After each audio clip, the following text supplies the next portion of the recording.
recorded. Beyond Your Best Behavior being recorded. We've been having fun all afternoon. I'm sorry my room's getting messier. It's because I'm building a server here, which I'm trying to hide from everybody. Those are my dirty shoes. My dog's not in here today. Anyway, we are joined by a couple of people today. Still our new friend Hayden, who's been around the community for quite a while, but joining us today to talk about some really cool stuff that I can't wait to get to. Do you want to say anything, Hayden? Put you on the spot like that. Hayden was a streamer. YouTube. He was a streamer for a long time, and he got affiliated and everything. And then he's like, "No, this is too much work." Is that accurate? Pretty much. It is work. I might start it up again at some point. I know I was pretty active when I was still web lead on Rocky, but well, I think I think everyone should stream. I really believe that, and that's not just sucking up to Twitch. I honestly believe that the more people who stream, even if it's only an hour or two here or there a week, the broader the community, the more likely people can make a connection. God knows not everybody can connect with me, so there's other people that they can connect to. All right, and we got Matt's there too. Matt, do you want to say hi? Or, I mean, he's kind of muted. I think he's like lurking. He's one of our regular people. He says he's glitching, but we'll welcome him as well. And we've got other people in the studio audience. Is that me who muted you, or did you mute yourself? He's muted on my end as well. So. Okay. And River's in here. River, I guess I can say River. Is that okay? River's welcome to see. She's lurking. If it's not, it's a bit late. Well, her name's River. She's in the Discord, so we talked about being an extrovert, and she's. I don't know how much I can say, but I'm going to go ahead and say it anyway. So River works at Discord, and we don't know. There we go. Hi, YouTube. Oh, hey Matt, how are you? Welcome. Good. How's it going? And River, we see she's muted. She's probably just gonna lurk for today. She says she has a cold, so we'll let her pass there. I don't know, but she's actually very vocal in our chat, and she works for Discord. She's an amazing person from everything we can see. She's also got a great server, and I've been building a server, and I've been very jealous of her server. In fact, I have a lot of questions for her later. But we're hopefully gonna get. I don't want to be premature with this, but hopefully we're gonna get to hear from River for a full hour. About what it's like to work at Discord. We don't know when that'll be, but we'll figure that out. So that's stay tuned for that. But for today we got Hayden here, and first things first, I want to actually go back out into this. I just want to remind everybody before we go into this that I have nothing to do with any of these companies. I speak when needed. I honestly am not affiliated with any of the products, including Prairie Vodka or any of these. So we're going to be talking about some projects and companies and stuff today. And honestly, I never ever plan to take money from any company on this stream. I appreciate sponsorships and support on YouTube and all that stuff, but I want to remain financially aloof, we'll say, from the companies, so that I'm free to say things that I actually believe about a company. I mean, and other people do that too, but I just want to say that before we get into it, because we're going to talk about something that Hayden just introduced us to, and so I've got that on the screen now for those who don't have visual. And it's a thing called Excalibur. Do you want to tell us about it, Hayden? I mean, because you're not affiliated with them at all either, right? You came about it because of Lucidchart. And why don't you tell us that story again? I mean, I'm pretty similar to Rob in that I used to use like Draw.io quite a lot. I used it for pretty much all of my drawings, and then I found Lucidchart through a different streamer. Yeah. And I was like, oh, that looks pretty cool. I'll check that out. And I started using it. And I enjoyed it, but I found that I ended up spending way too long just sort of trying to make the diagrams look good. Yeah. And eventually I stumbled across Excalibur, and like their whole thing really is just make it look hand drawn. And yeah, and you just did this today, didn't you? You just like threw this together while we were like working together. You sent me this link, and I'm assuming your pronoun is he, by the way. Please correct me, anybody, if I get your pronouns wrong. I apologize. I don't mean to get people's pronouns wrong. Yeah, but I mean, how easy it was. And then you showed me where'd the moon go? The moon's gone. Hayden, where'd the moon go? It's turned into a sun. It's turned into, it's a sun. I thought it was a cog. Okay, yeah, so here we, oh, wow. Yeah, okay. A sun and a moon. Yeah, be gone, light. Okay. And it is a little bit blinding when you have Dark Reader on every other page. So this is fantastic. I mean, I used to, people may know this about me, but I used to be a draftsman, is the term appropriately, in the 1970s and 80s when I was a kid, and I used to love doing all of this. And this really, I love diagrams, like good diagrams, particularly when they look messy like this. And so I'm really excited about that. So that answers the kind of contrived first question that we have, is like, what is Excalidraw? I'm a big fan of Draw.io as well, but I got to tell you, I'm finding myself kind of attracted to this. In fact, I've been doing. Where is my other drawing? Is this free, Hayden? Yeah, this is all free. Yeah. They have some paid features, but those paid features are basically just being able to save them to an account, like the files. Yeah. But you can also just export them as basically a JSON file and just get around that entirely. So it's a pretty decent pricing model. That is so great. So here's Draw.io. You can actually, it's an Electron app, so you can download it. Can you do that with that one as well, I wonder? I'm just going to send myself a link to this. So this is a feature that I haven't mentioned to this point. But if you are an Apple Pencil user, this actually has pretty good support for Apple Pencil with iPads. So I intend to draw and annotate over this as soon as I can get myself a link. Yeah, I mean, that's something I used to do all the time. It's the only reason I had an iPad. Was for the In fact, I'm just going to drop the link in Twitch chat again quickly. Yeah, that'd be nice. It's going to be the easiest way for me to find it. Yeah. Yeah. Yep. There we go. I'm just reading different things. So that was the first question. I'm just super impressed with. I'm also really impressed with that a free tool allows like collaborative development, and it's like having a whiteboard and we can all draw on it at the same time. Which is much more fun than like when you kind of like making lonely black and white things like I was doing today during the LDAP, stuff, which we'll get to. But so yeah, I mean, I love Draw.io as well. I've talked to the creators of that as well. And it's just always great to have a different diagramming tool. I don't know anything else about exporting and everything. Do you know anything about that? You can export a PDF, I assume.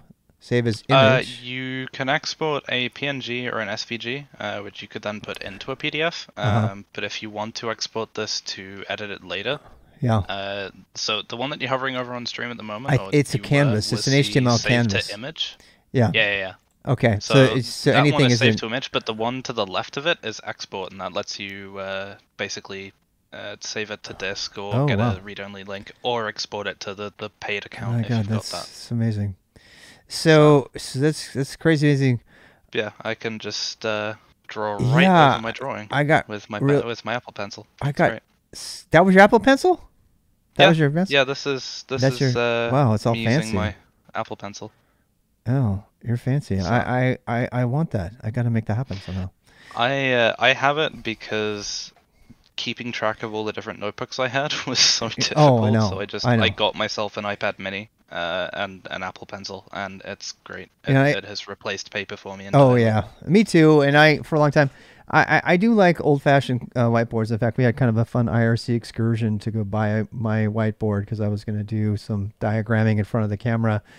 And I mean, I knew about all the digital versions, and I always wanted my wife to be able to draw on it. She still has this really great frog on there. But yeah, I mean, whiteboards definitely still have a place. I use whiteboards all the time at work to sort of map things out with people. But if I'm just like taking notes or trying to get a diagram down, and I just want to like freehand it, this is pretty useful. Yeah, that's fantastic. Well, okay, let's move to the next question since we're kind of related to that. And I'm going to put these other questions down after that. So since we have Hayden kind of on the mic here, Hayden, tell us about FreeIPA. So before we do that, I should probably preface this. So today, we should watch my time too. We only have an hour today. So we today during the day, and this video is going to be up on YouTube. It's big, long-winded, kind of, very meandering way about getting to solutions. That's pretty much how I do everything. But we do talk about, what LDAP is about, how to do authentication for your users at work, and how you might want to replicate that at home. And so I do want to just mention that's kind of the thing on my mind today. And a lot of people have been very helpful. Hayden was extremely helpful, talking about all the options there. It did lead to a conversation about whether we should emulate your enterprise environment, no matter how old it is, to get good practice with it, or if in your home lab, if you should maybe stretch for something more, anticipating something like zero trust, which we'll talk about later, and do something that will prepare you for jobs in zero trust, or if you just should do the minimum so that all the authentication stuff gets out of your way and you can focus on other things like making apps and stuff like that you might want to do in your home lab. So a lot of the conversations recently in the long-winded chat, Twitch version sessions have been related to home lab work and Kubernetes building and kubeadm and LDAP specifically today. And so Hayden come in and he's like, well, have you seen FreeIPA? And I'm just going to send it over to him and he can talk about what FreeIPA is. This chart we've been looking at, he threw together in a matter of minutes, actually, to describe it really quickly. And I know that you were thinking about potentially doing a stream or YouTube video that kind of gives us the overview of FreeIPA from the high level. But if you want to do as fast as you can right now, that'd be great. You can just give us that. So what is FreeIPA there, Hayden? What is it? So FreeIPA, the way that I usually describe it, if I have to, is it's basically Red Hat's answer to Active Directory, but for Linux-only environments. So with something like Active Directory, you've got things like you've got your user management, you've got control of access to host, you've got like privilege management, privilege escalation, all that sort of thing. I have to ask. Features like DNS. So IPA doesn't have any direct reference to the beer type, right? It's something. No, sadly not. For whoever it was that mentioned I love free IPAs, yes. I can't say I'm going to impress you. So the A is probably active, or I don't know what is. Do we even know what it says? The A is audit. So I believe it's Free Identity Policy Audit is the acronym there. It's far less fun, but okay.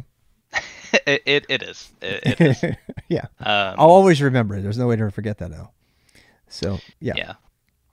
So I mean, with FreeIPA, you're sort of your analogs to a lot of like Windows AD stuff are all pretty much in here. You've got things like managing your users and your servers, managing your DNS, all that sort of thing. Yeah. But you've also got some nice sort of improvements on that for Linux specific stuff, like you can use it to centralize your SSH keys. You can use it to distribute like SSH certificates if you're going that far with zero trust stuff where you want to auto generate those. And the sudo rules that blew me away, that there's a system that has that in it, Yeah, so sudo rules are really cool because you can assign them based on group, but you can also assign them based on which host you're logged into. So if you've got a set of servers that only your operations team are supposed to be able to administrate, you can make it so that only they can run systemctl commands. But on other servers, you can make it so that your developer team might want to run that sort of thing if they've got development only hosts and that sort of thing. Yeah. So it's pretty flexible to sort of meet where like an organization would need. Yeah. Yeah, it just means so many. I noticed you didn't say coddle after all of that deriding that I did for people who say cube cuddle. You weren't in on that, right? I didn't offend you by any means. I just checking. Earlier today we were making fun of people that say cube cuddle and like how Kubernetes is not, it's like You know, it's a dog that's going to rip your throat out, as opposed to a nice, cute, and cuddly thing. Don't you dare! See, you know, I'm one of the weirdos that says CubeCTL. So yeah, okay. Well, I mean, I want to make sure I didn't offend you. I mean, I had fun with people on that, but anyway. So yeah, you can put a lot of things in here. The fact that you can even put DNS in there, I mean, I just don't even know how you would do that, but I think that's cool. I'm just so curious. I'm so curious, actually, that now that I have, you know, a server with a lab, that I'm probably going to set it up and just mess around with it and then throw it all away if I don't like it, you know? Yeah, I mean, one of the really nice things with FreeIPA that I end up sort of using if I ever need to do a home lab environment is that I can control like user authentication, I can control what servers I have access to, and I can control permissions on those. And I can also have like just an internal DNS server just straight out the gate, right? Let me make sure I understand this. So you're saying that it actually implements its own DNS server. So if I were going to, I don't have to fight with all of that. Go ahead. Yeah, it implements its own DNS server, and it hooks in same way that AD does. It hooks into what like hosts you have registered to it in order to like automatically generate some DNS rules as well. Or some DNS records, sorry. So it's a pretty useful tool in terms of sort of automating everything beyond the host level stuff. Yeah, I like this thing over here where it says you can plug in Active Directory before standalone users. It really feels like it's been not copying, but it's been informed by the stuff that Active Directory has brought to enterprise, you know, identity management and all that stuff that goes with it. Yeah, definitely. For the most part, I mean, and that's a good thing. I don't, you know, copying it directly or not. I'm not a huge Active Directory fan. Doesn't matter. I mean, Active Directory is everywhere, of course. Yeah. So that's the main reason I put that stuff on there is that. You know, I'm really not a fan of Active Directory. I try to avoid interacting with it wherever I can. But obviously a lot of businesses will have Active Directory because the majority of their workstations and servers are Windows.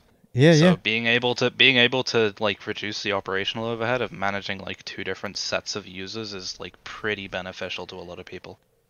I can't remember in the last 10 years any time I've heard of a single organization of any substantial size that's not using Active Directory to use user management. They're even if if they have a percentage of their corporation that's still Linuxy, they're almost all using it. So it's kind of the go-to for that kind of thing. So I mean, definitely. You know, I remember doing Samba integration with it back in the day to try to, you know, query data from it, you know, because I didn't want to do it. I was on a Linux host. But you know, that's the reality of it. I mean, it's not particularly evil. It's just maybe not my favorite thing. That's all. So if we have Active Directory people, go ahead. A lot of the like Microsoft server sort of oriented stuff is not the most fun to deal with. Yeah, it's not fun. General rule. Yeah. I mean, there's a Microsoft person out there. Let's build something for Windows and for like NT, and then never like improve it since then. Yeah, and I get beat up by the Linux people for being nice to Microsoft these days for all the changes that's, you know, Satya's brought to the table. It's kind of a side, you know, topic here, but he's done amazing. He's done amazing things. He's done things that I wouldn't have expected. Right, and then but you know, there's still sort of those annoyances that exist, and I would suggest that many of the Microsoft people that work there are very aware of them.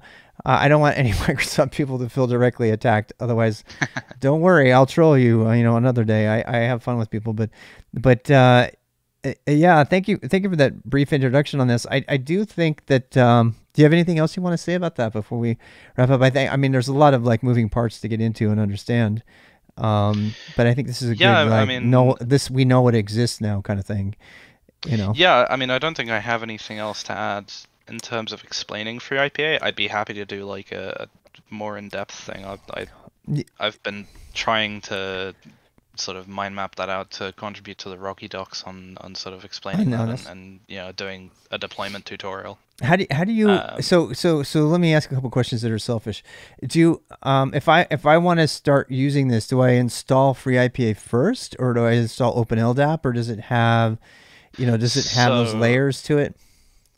So FreeIPA is sort of it's a piece of software that sits on top of a ton of others. It sits on top of things like Kerberos, but it also sits on, so not OpenLDAP, but Red Hat's sort of open source LDAP server, which is 389 directory server. I see. I honestly I didn't know that existed. Once you've got FreeIPA set up, it's not going to make a difference. It's still LDAP at the end of the day. This is, in case anybody's wondering, this is why I've been looking at LDAP today in my home lab, because, and by the way, let me remind you, this is why you should have a home lab, because it'll keep you current. The last time I dealt with LDAP, I kid you not, was in 1994, looking at it at Nike for the, taking over their telephone directory service and stuff like that. And since then, I mean, amazing things have happened, including this entire Red Hat thing you just told me about. So the moral of the story is, if you want to keep up, consider, creating your own lab and playing around with these technologies and sampling them in your own way, because no one's going to tell you to do that. Right.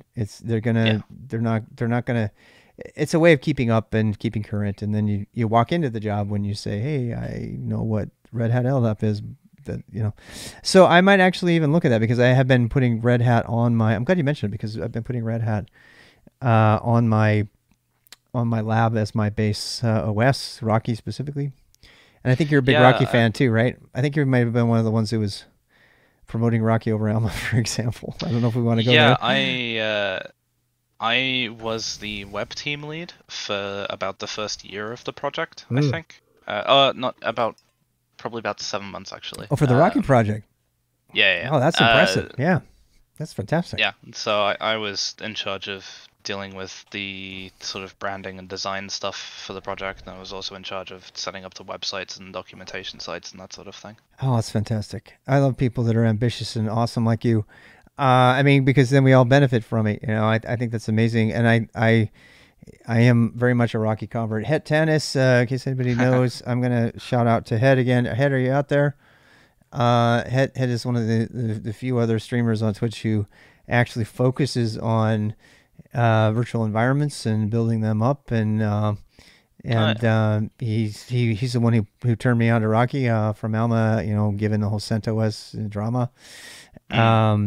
There's probably a question. I have my grievances with Alma, but I'm not gonna I'm not gonna rehash we'll be nice. We'll be nice for the YouTube, but if you want to hear the dirt, we'll play nice. Yeah, if you want to hear the dirt, come back during after dark when we're nice and liquored up and talking.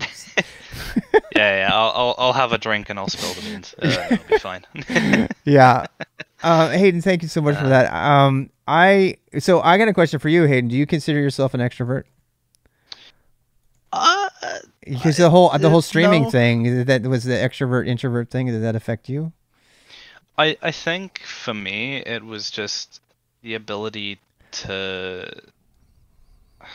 I guess the ability to force myself to explain things as I'm doing them, which oftentimes led me to do things better. And then also, so you were so you were forced to be. While I do it. Okay, so you were forced to be an extrovert, sort of by work constraints. Is that fair? I wouldn't call myself an extrovert. I would say. See, I use the term selective introvert. Are you the one who said it? I said that not even realizing that was an actual term. Yeah. But I'd say that I fall into that category. Yeah. It depends on the situation with me. Matt, what are you? Are you still there? Are you asleep? Are you drunk? I'm teasing Matt. I tease Matt. So anyway, we're talking to River/Izzy. And this is one of those questions about being an extrovert. No comment. I'm sorry, you're there? You're there. I'm here. I just don't have any comment. No comment? No comment. Sorry. Okay, he's an introvert. Just leave him alone. I'm an introvert. And until he goes on. He was muted in Discord. Yeah. Well, I mean, we're not gonna. Matt, I promise we won't talk too much, but until you get him, alone with his wife after a couple of drinks, he becomes an extrovert really quick. You say that like there's a minimum amount you have to dox someone. I mean, there is. I mean, I always careful because I don't want to make anybody angry. I know, believe it or not, I actually care what people think sometimes. That's like getting banned off a Twitch stream and leaving an unbanned request. It's just like, sorry, I'll try and keep trolling to an absolute minimum. I know. So that just brings back bad memories. We got to look up Strager too, because he's one of our great Twitch streamers, and he's had troubles with that. I don't want to go into that, but I feel so bad about the whole Twitch thing. You just never know, It's like, yeah.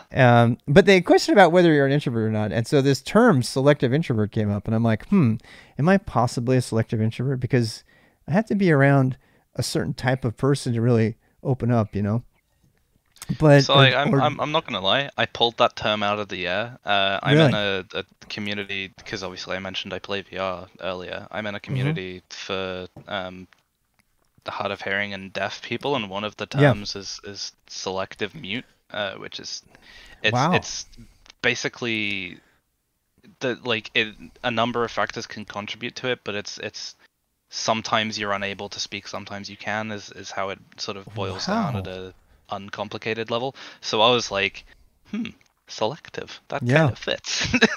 That's interesting because I've dealt with autistic people too before, my sons, of course, and there are forms of autism that are unable to communicate verbally, and then other times they're okay. They can do it. So again, there's no weirdness going on here. This is just a conversation about like what it means to be able to be a streamer. Or my wife, for example, I think I would qualify her as a selective introvert. She, when we meet some random person, a neighbor, I'm like often telling them my whole life story, and she's like, and she waits like strategically to find out if that, and you can see it in her eyes, actually. In fact, if you didn't know her, you would think maybe she was kind of being standoffish, or sort of even rude, perhaps. A selective developer. I work on the things I can relate to that, Craft. Yeah. And, so the term applies. I think, we were talking about the extrovert introvert thing earlier today, and that's why this has come up as a question.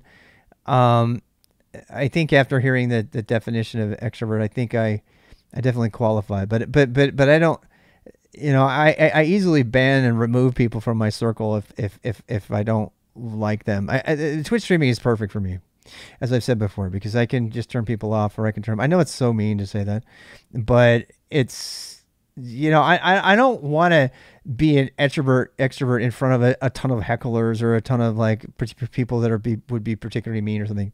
So does that mean you're a true extrovert? I don't know, So maybe that's enough on that topic. I don't know. What does the chat think? Y'all are you introverts or extroverts? Why don't you tell us? It's hard. I could probably guess.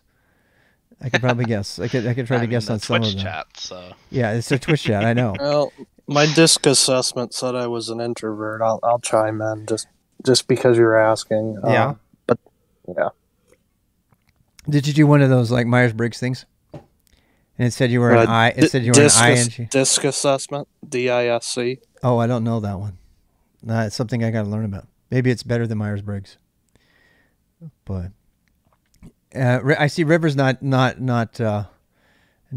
River, are you an extrovert or introvert? If you can stand. Neither. No. There you go. There's no. Stop labeling me. Yeah, like why do we have to have these labels? I just wanted to add on about the FreeIPA thing. Yeah. Obviously, with FreeIPA, it's best on Linux and Unix environments. But say if you're on a primarily Windows environment, you'd probably want to use something like Samba if you couldn't use AD. Oh. So yeah. One of the things I didn't mention how it connects to AD, but the way that you generally handle connection between IPA and AD is you can set up a domain trust like you would between two like AD domains, and that can be a one-way or a two-way, and you can use that to directly authenticate against Active Directory through IPA. So if you've got a lot of Linux environment, I know there was a YouTube video I saw a while ago. I'm not sure. I don't have the link to hand, but it was a government agency, I don't remember which one in the States, that had basically gone on to do a talk with someone from Red Hat about how they managed to convert all of their stuff from just raw LDAP to like a FreeIPA, and how they made it not painful using domain trusts. Because you can imagine that a government agency is going to have, you know, thousands of users. Yeah. So them being able to do that, I think they said they were able to go from having nothing to having a full FreeIPA setup in about 18 months. Wow. Which for a government agency is pretty quick. Yeah. Yeah, that definitely is. I mean, and that's actually, you know, when I put stuff in my home lab, I usually ask the question: is this enterprise? Proxmox, for example, I think Proxmox is 100% small to medium sized business ready. I mean, I know it's got, so far my experience is very limited, but yeah, Proxmox. It just from you showing the web GUI on that, it reminds me a lot of vCenter. And yeah. It, like you said, I mean, that program probably eventually could be used in enterprises. Yeah, I mean, when it comes to the price tag, at some point, some company, you know, may be influenced to do it. I don't want to talk about the price of VMware products. Yeah. It's ridiculous. When we were, so I work in sort of a separate team to our main sort of servers and management team. But I work pretty closely with one of the guys over there, and he was absolutely considering like setting new VM servers up on Proxmox, and we're in SMB. So, you know, small to medium businesses, there is already, you know, decent interest into that sort of thing.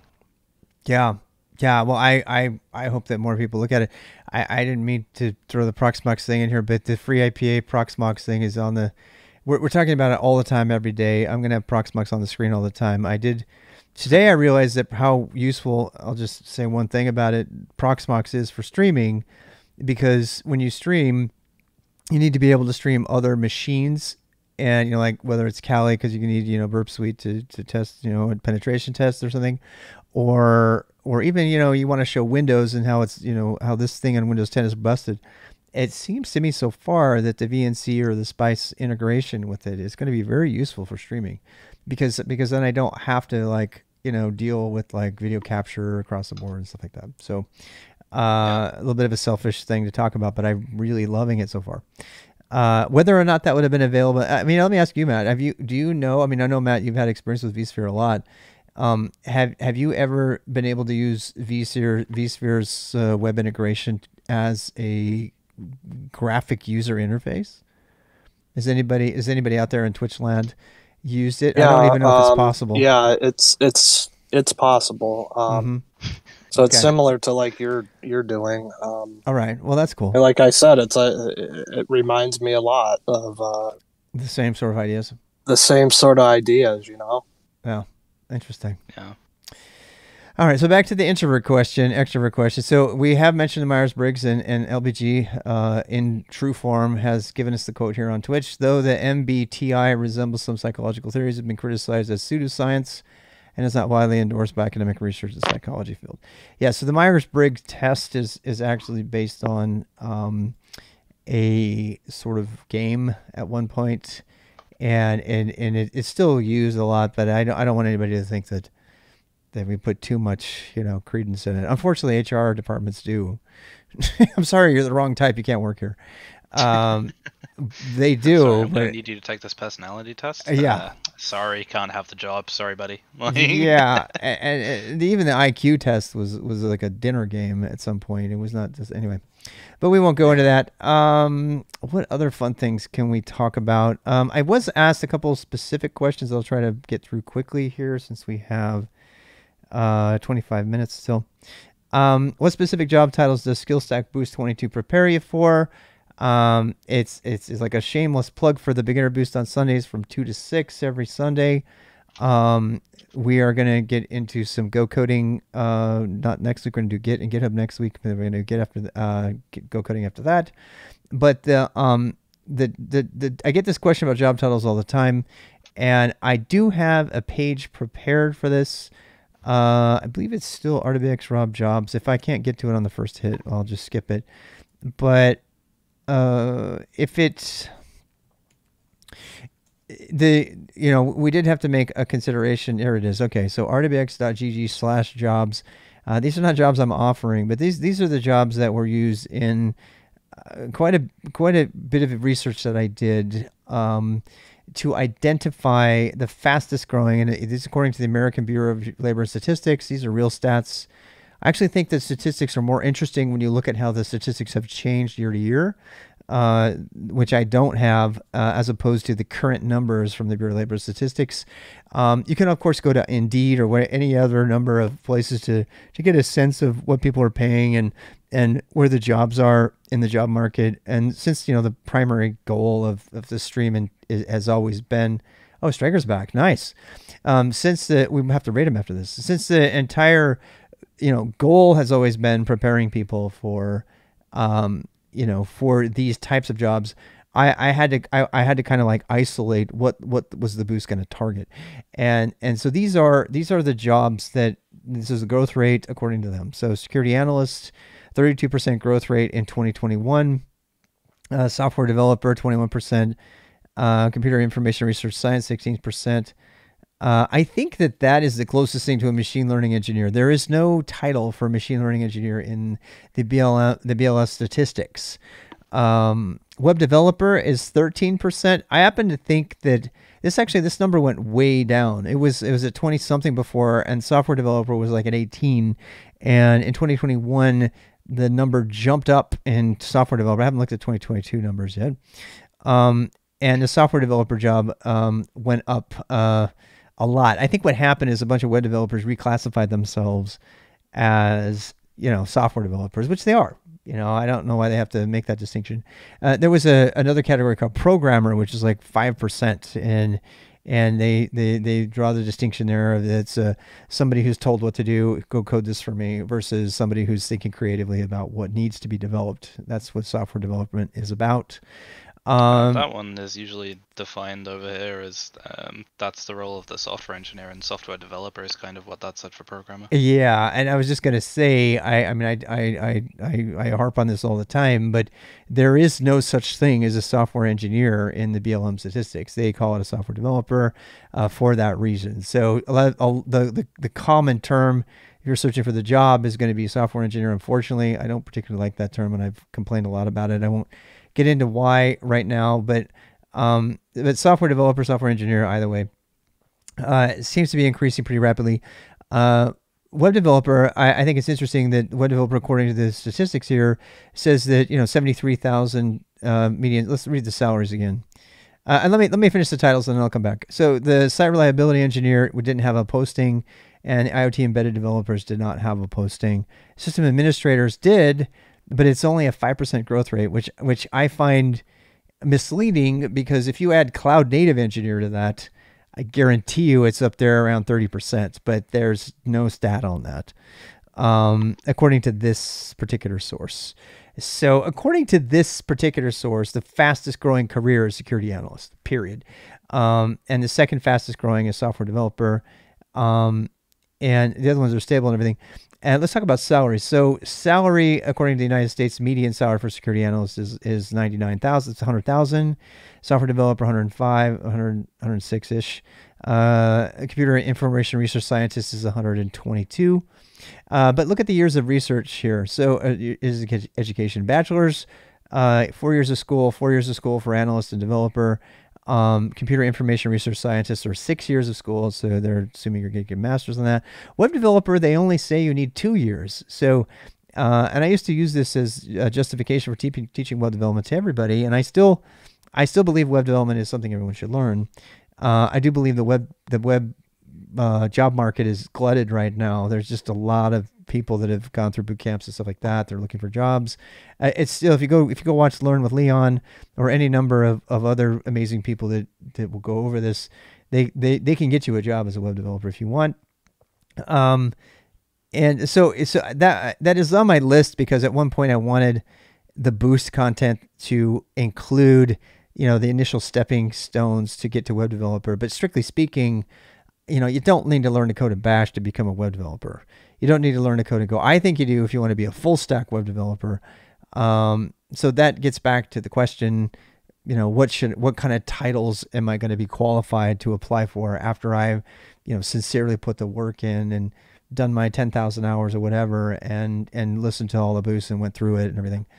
I'm just going to say I make no promises. My SKILSTAK curriculum since 2012, 2013 has always been about enabling people to find their own path. And some people find a path and some don't. And I like to think that I'm instrumental in that sometimes, but there's other people who are not interested. A lot of people drop right out. They're like, I don't want to do coding. I hate it. I feel like that's a success because they found out they didn't want to do it. Cloud native engineering is not here, and we know that the median salary for cloud native engineer is about 120K, but that usually requires a some kind of tech degree, as well as 4 or 5 years of experience in the industry. So it's not listed here as an entry level or as a beginning kind of thing. Any other comments on the whole job market? I mean, Matt, I know y'all are in different places. I know River, Izzy, y'all have talked about hiring at Discord at 1.2. Everybody's looking for different things. I was going to say, obviously, with stuff like software developer and software engineer and those sorts of roles, is a lot of people fake it till they make it. I've had so many people on my team that I've had to pretty much fire straight away because they can't do basic tasks because they have completely lied about everything pretty much. They don't have the necessary knowledge to do the work. I mean, I've had an engineer before that said they had 4 years of experience. Oh wow. And they didn't know how to set up a simple cluster. Wow. Yeah. And it's and it's another thing too is it's like, the whole imposter syndrome attacks us all, right? But then other people got no problem. They're like, no, I can do everything. Give me enough time. And I don't know what the right answer there is. Like, for example, I'm going through LDAP right now and I feel like a kindergarten. I feel like a baby. I mean, I've set up LDAP servers in the past and I have no idea how to do it today, but we're talking about 20 years later. So people's knowledge is fluid. And I guess you could give them some credit for saying, okay, I had that once upon a time, but if they just straight up lied. And by the way, I've had people that I had to vet who put an SME, they put a MCSE stamp on their resume, and we caught them on it, and we said, you don't have this. We checked, and they're like, well, I never said I had it. I just said it, I just wanted to put the stamp on there because I'm working toward it. And they didn't list it as a line item. But I mean, we've had people that have uploaded the resume and said they've got a master's in computer science when they were only like 3 years into the course. Wow. Yeah. I mean, you say they're working toward their master's. I guess so. The takeaway from this is don't lie. If you're trying to get a job, it's about creating a trust environment with the people you're going to be working with, and you can't build that on a lie. So tell them about your personal projects and tell them that you're in a master's program or that you've, and also you'll save yourself embarrassment, because if you're, say, like in a work environment and your boss comes up to you and says, can you do this? And then you're like a week later, oh no, I can't do this, when you said you could do it on your application. You're going to be embarrassed in front of all those other people. Yeah. And that's the kind of thing that my wife was telling me the other day. I probably shouldn't say because somebody might, I doubt it, but somebody might watch this, but somebody in her circle destroyed their prospects and they don't even know they've done it yet. And everybody around her, my wife, knows that this person has destroyed themselves, their reputation, and they're not even aware. They're not even aware. And they're not going to be asked back, and they're not going to be this and that, and I know it's probably bad for me to get into it because it is negative, but the bottom line is I don't think people realize how much in this career that kind of thing can travel with you. You might think that you can go to another, and you can kind of start fresh in another country or another company. Even then, say if you came from Discord and got fired because you didn't know how to do this, or you said you were lying. Yeah. We have a lot of companies that, because obviously, as soon as you apply for a job, we know and a lot of other companies know. Yeah. They know your job status, so they can just come to us and say, "What was this guy fired for?" Yeah, that's true too. That's true Yeah, too. but Go ahead. I think a lot of people don't get that. As I've seen a couple of cases where people have been fired from roles sort of near mine, and then they've gone to a different company, and then like 2 weeks later, we've had a question come through to our boss. It's been like, oh, why were they banned? Why were they And Yeah. Banned or why were they removed. fired? Yeah. And then it's just like, oh, cool. So you didn't tell them. Yeah. I mean, we've had people come through and be a dev for like a month or so, and then they put it on their resume that they were a developer at Discord for 3 years, Mm. and then we get And companies coming and asking us, saying like, "Really?" because they're just counting, they're not going to look it up, I would think. Yeah. But Yeah, They I did mean like, this is why I kind of prefer like certification based like I have such mixed education feelings over on that. like Yeah. degrees and experience, because like yeah, sure it, it's way easier to lie about saying, yeah, oh, I have a and degree, I have X experience, but if someone comes to me and they're like, right, I want a job, I have an RHCSA, I can go to Red Hat's website, I can put in their Yeah. name, and I can figure out whether they Yeah. actually have it. Yeah, Yeah. and I'm gonna put a plug in here. I did a fancy video called "Why Certify," uh, and I did that like 2 years ago. It's really funny. I look really weird in it, but it doesn't.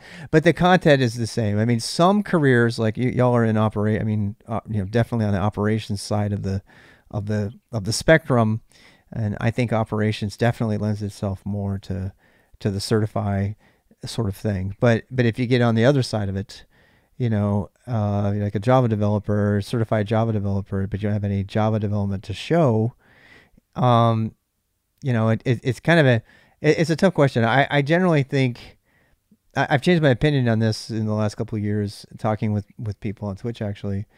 Uh, I no longer think that certification can hurt you. At one point, I felt like the wrong certification could hurt you. Like for example, and that was based on a big back and forth on Quora between the hiring manager at Google and one at Microsoft, where the hiring manager said, I think it was, I think her Galloway, the woman who writes the big green code, break the coding interview book, and I believe she said something to the effect like, you know, saying that you believe that being certified as a Java developer is actually has merit says a lot about your position on how skills should be communicated, as opposed to generating code in Java, open source or otherwise, that can be used to talk about your proof of it. And it's a delicate question. I mean, because it's all about producing trust. And if you're a software developer, this is one of the reasons we get to see those leak code and those whiteboard interviews, which I hate. But are they better than not having anything? I mean, it would be so bad to hire somebody that lied, and that's I think why we get into this problem, because then people like places like Google, they're like, no, we can't risk a bad hire. It's the single worst thing you can do, according to Steve Jobs, and so they start doing weird things, probably even crossing, I think, legal boundaries. Where they start requiring more of their people that are interviewing, particularly software developers.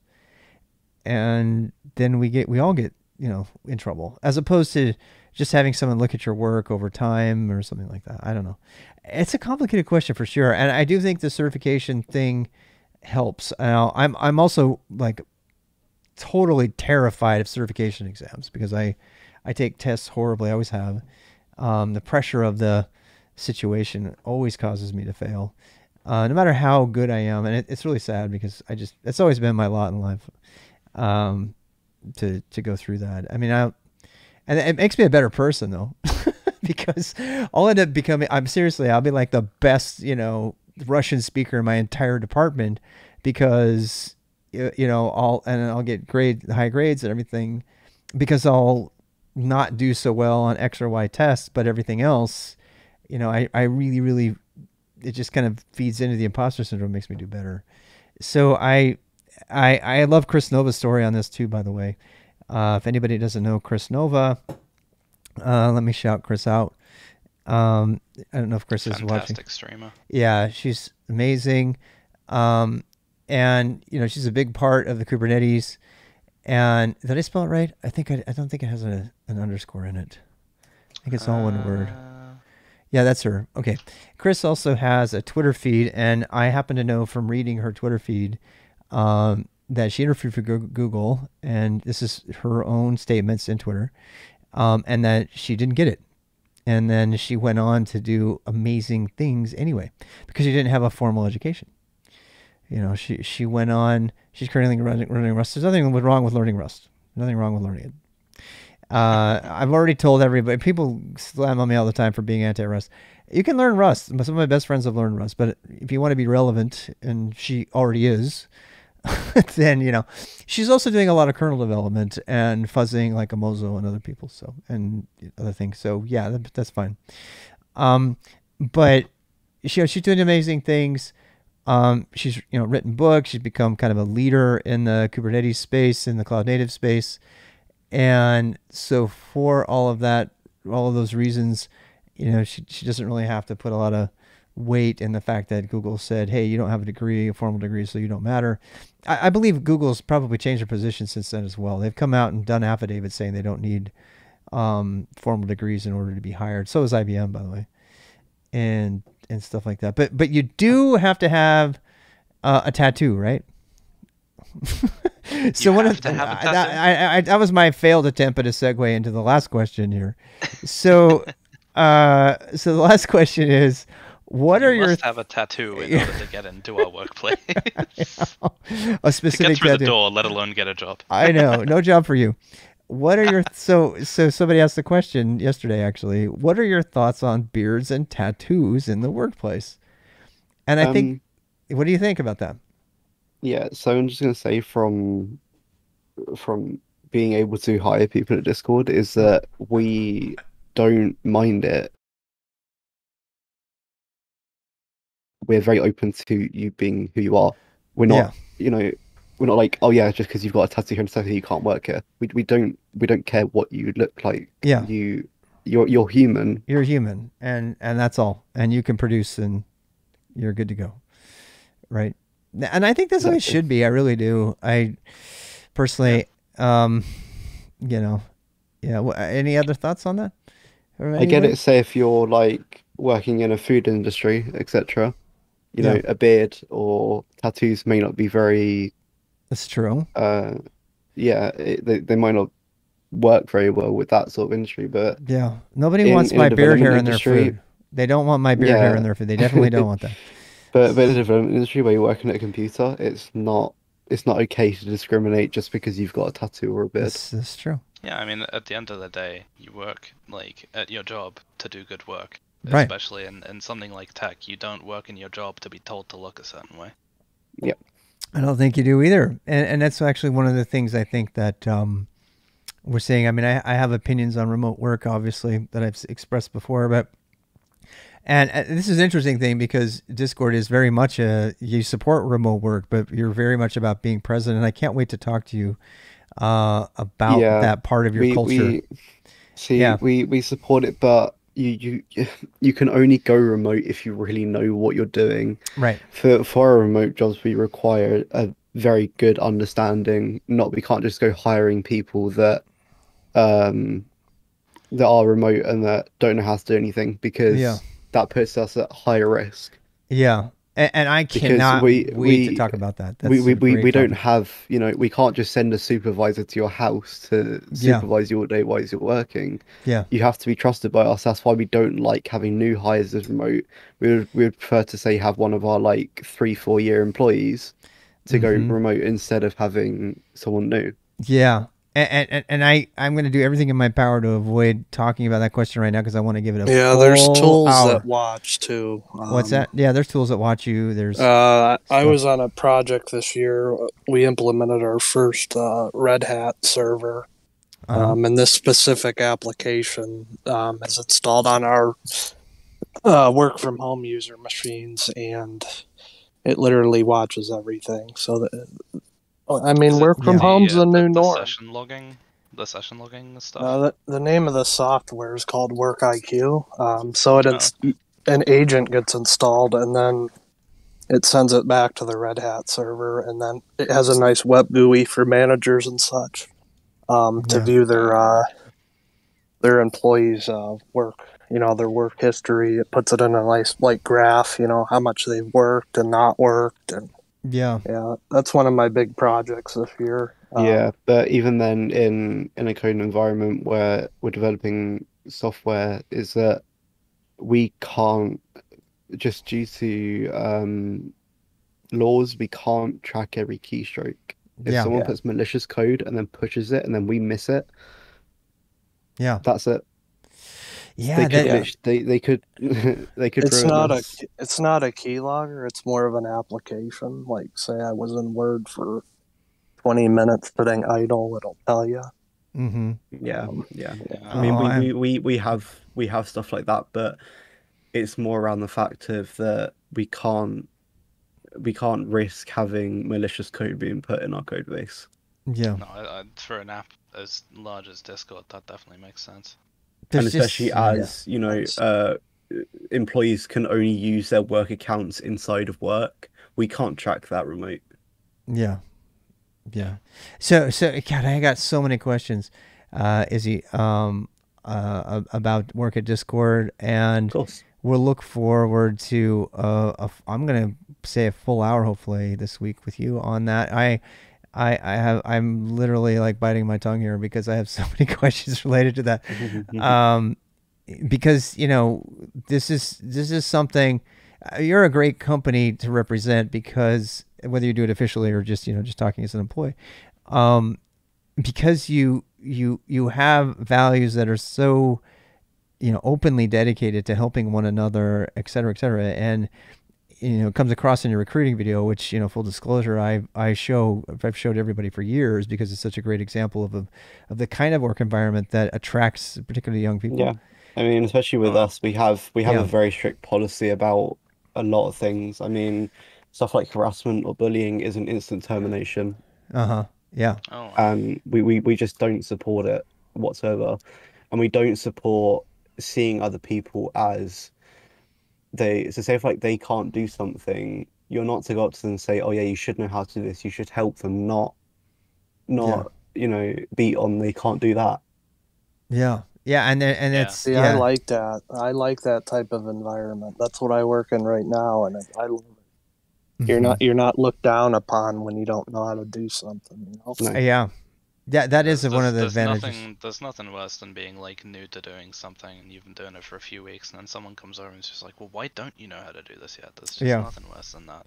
Yeah, you're right. And this industry, I'm 54 and I'm always new at something, and Twitch streaming has really helped me get over my hangups with that, because everybody sees all my failures all the time, and that I can't remember, how to type a simple command, et cetera, et cetera. And I'm a capable engineer. I've done a lot, but I'm hopeful that, and that's kind of a good theme to sort of wrap up here with, is that I'm hopeful that people realize that are watching us that whether you're just starting out or you've been in the industry forever, that this is a very fluid knowledge career. Stuff is changing all the time.